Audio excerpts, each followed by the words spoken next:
Hi every one, പുതിയൊരു വീഡിയോയിലേക്ക് എല്ലാവർക്കും സ്വാഗതം. ഇന്ന് നമ്മൾ ഉണ്ടാക്കാൻ പോകുന്നത് പാലും നമ്മുടെ കസ്റ്റർഡ് പൗഡർ ഉപയോഗിച്ച് കുറഞ്ഞ ചിലവിൽ നമുക്ക് വീട്ടിൽ തന്നെ നല്ല അടിപൊളി ഐസ്ക്രീം ഉണ്ടാക്കിയെടുക്കാം.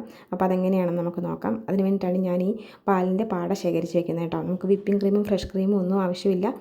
ഈ പാൽപ്പാട 2-3 ദിവസത്തെ പാൽപ്പാട ഇങ്ങനെ സൂക്ഷിച്ച് വെച്ചാൽ മതി. നമുക്കതിന് പകരമായിട്ട് ഇത് ഉപയോഗിക്കാം. അപ്പം നമ്മളതിൻ്റെ പാൽപ്പാടയൊക്കെ എടുത്ത് മാറ്റി വെച്ചിട്ടുണ്ട്. ഇത് നമുക്കിനി പാല് നമുക്ക് തിളയ്ക്കാൻ വയ്ക്കാം. ഇത് 1/2 ലിറ്റർ പാലാണ് ഞാൻ എടുത്തേക്കുന്നത്. വെള്ളം ചേർക്കാത്ത തനി പാലാണ് വേണ്ടത് കേട്ടോ.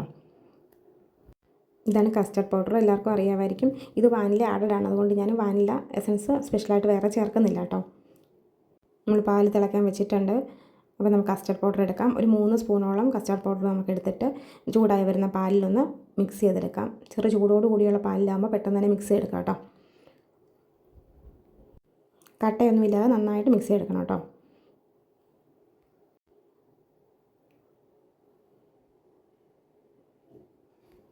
കുട്ടികളൊക്കെയുള്ള അമ്മമാരാണെങ്കിൽ അവർക്ക് വളരെയധികം ഇഷ്ടപ്പെടുണ്ടെങ്കിൽ ഇത് ഉണ്ടാക്കി കൊടുക്കുകയാണെങ്കിൽ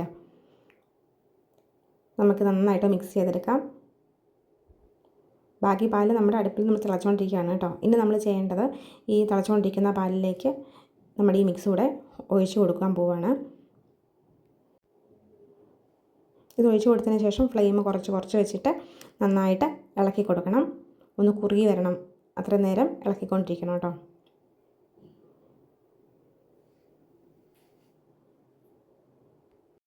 ഞാനിപ്പം വാങ്ങിച്ചേക്കുന്ന കസ്റ്റർഡ് പൗഡർ ഞാൻ മീഷോയിൽ നിന്ന് ഓർഡർ ചെയ്ത് വാങ്ങിച്ചതാണ്.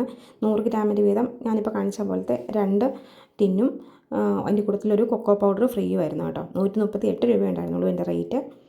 അപ്പോൾ അതുപോലെ ഒരെണ്ണം ഓർഡർ ചെയ്താൽ മതി. നമുക്ക് 3-4 തവണ ഉണ്ടാക്കാൻ പറ്റും അതിനകത്തുനിന്ന്. ഏകദേശം കുറുകി വരുന്ന സമയമാകുമ്പോഴത്തേനും നമുക്ക് ആവശ്യമുള്ള മധുരത്തിന് ആവശ്യമായ പഞ്ചസാര ചേർത്ത് നന്നായിട്ട് ഇളക്കാം.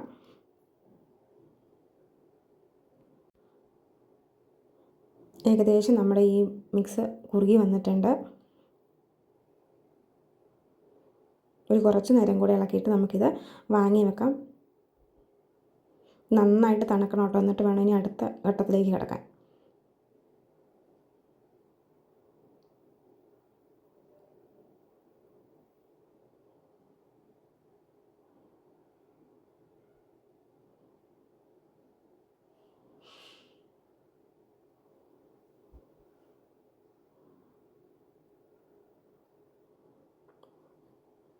ഇനി നമുക്ക് ഫ്ലെയിം ഓഫ് ചെയ്തിട്ട് ഇത് വാങ്ങി വയ്ക്കാം.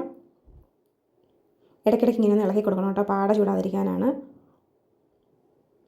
നമുക്ക് ഇനി വിപ്പിംഗ് ക്രീമിന് പകരമായിട്ടല്ല, ഫ്രഷ് ക്രീമിന് പകരമായിട്ട് നമ്മൾ എടുത്ത് വെച്ചേക്കുന്നത് പാൽപ്പാട തന്നെയാണ്. അപ്പോൾ പാൽപ്പാട നന്നായിട്ട് ഒന്ന് മിക്സ് ചെയ്തെടുക്കാം കേട്ടോ. ഒരു 3 ദിവസത്തെ പാൽപ്പാടയാണ് ഞാൻ എടുത്ത് വെച്ചേക്കുന്നത്. നന്നായിട്ട് ആറിയ നമ്മുടെ പാലിൻ്റെ മിക്സ് ഉണ്ടല്ലോ, അതിലായിട്ട് നമ്മളിത് ചേർത്ത് കൊടുത്ത് നന്നായിട്ട് ഇളക്കണം കേട്ടോ. നമ്മുടെ പാലൊക്കെ ഇവിടെ തണുത്തിട്ടുണ്ട്. ഇനി ഇതിലേക്ക് നമുക്ക് നമ്മുടെ പാൽപ്പാടയും കൂടെ ഇട്ട് കൊടുക്കാം.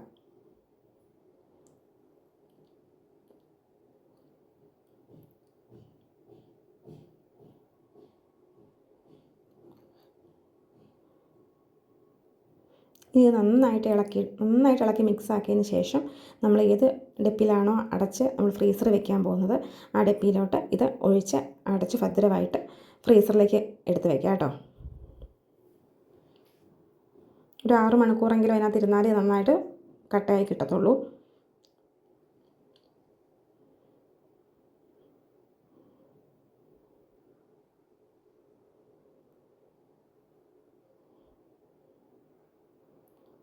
ആറ് മണിക്കൂർ കഴിഞ്ഞിട്ട് ഞാൻ എടുത്താണ് കേട്ടോ ഇത്.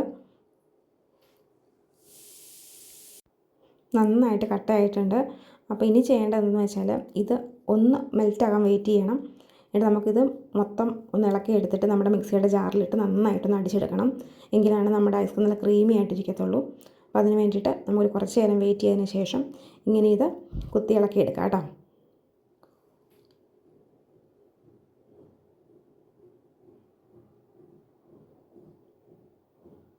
നമുക്ക് മിക്സിയുടെ ജാറിലേക്ക് ഇട്ട് കൊടുക്കാം.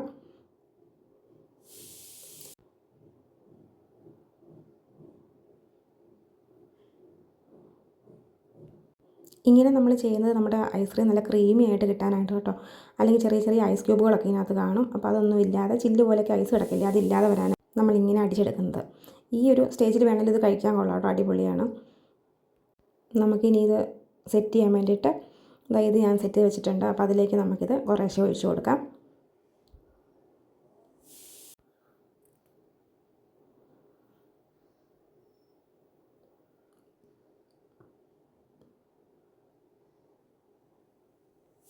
എല്ലാത്തിനും ഞാൻ ഫില്ല് ചെയ്തിട്ടുണ്ട്. നമുക്കിതിൻ്റെ കോലും കൂടി ഇട്ട് കൊടുത്തിട്ട് ഫ്രീസറിൽ വെക്കാം.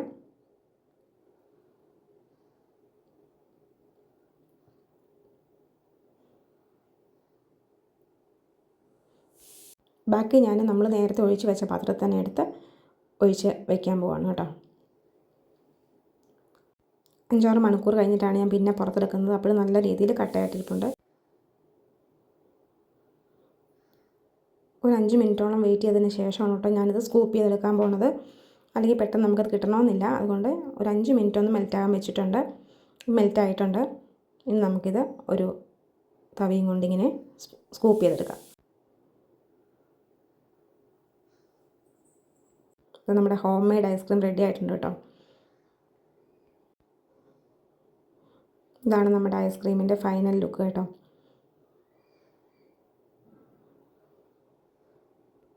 പ്രിസർവേറ്റീവ്സ് ഒന്നും ചേർക്കാത്തതുകൊണ്ട് തന്നെ നമുക്ക് കുട്ടികൾക്കൊക്കെ വിശ്വസിച്ച് കൊടുക്കാൻ പറ്റും കേട്ടോ.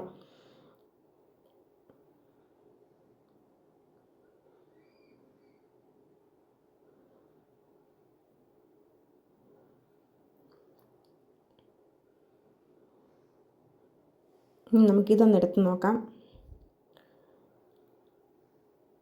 ഇതെടുത്ത ഉടനെ തന്നെ നമ്മുടെ അതിന് കോല് വലിച്ചു വരാൻ നോക്കാതെ ശകലം ചൂട് വെള്ളത്തിനകത്ത് ജസ്റ്റ് ഒന്ന് മുക്കുക കേട്ടോ. അപ്പോഴത്തേനും നമുക്കത് പെട്ടെന്ന് തന്നെ മെൽറ്റായിട്ട് നമുക്ക് വലിച്ചെടുക്കാൻ എളുപ്പമായിരിക്കും. അതുകൊണ്ട് ഞാനൊരു ശകലം ചൂടുവെള്ളം വെച്ചിട്ടുണ്ട്. അതിനകത്തോട്ട് ഇത് ജസ്റ്റ് ഒന്ന് മുക്കുകയാണ് കേട്ടോ.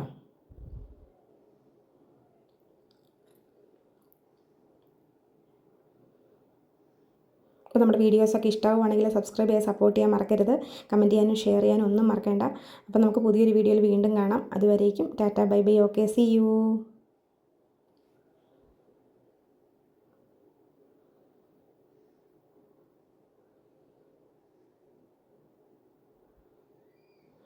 ഇതും അടിപൊളിയായിട്ട് സെറ്റായിട്ട് ഇട്ടിട്ടുണ്ട് കേട്ടോ. അവസാനം വരെ ഇത് നൂർന്ന് പോകുന്നൊന്നും പേടിക്കേണ്ട. കുട്ടികൾക്ക് കൊടുത്താലും അവരുടെ കയ്യിൽ നിന്ന് പോകുന്നുമില്ല.